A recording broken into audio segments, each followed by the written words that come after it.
chu na thap hun ham u Jesun mananong aneze tha ba pai kit ran na nge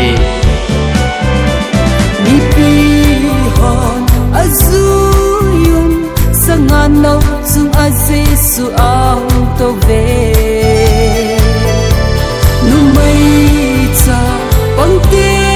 hon kipa in ale mui ipao de ve gam hung hung ding chu anun no be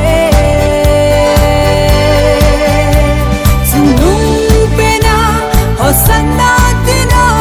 samwe Hosanna Hosanna tung nung pe na lau pi hen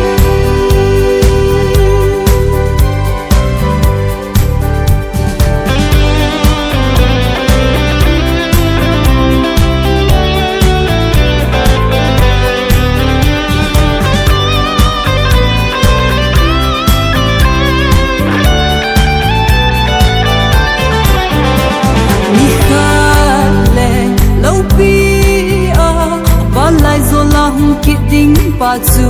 nom hen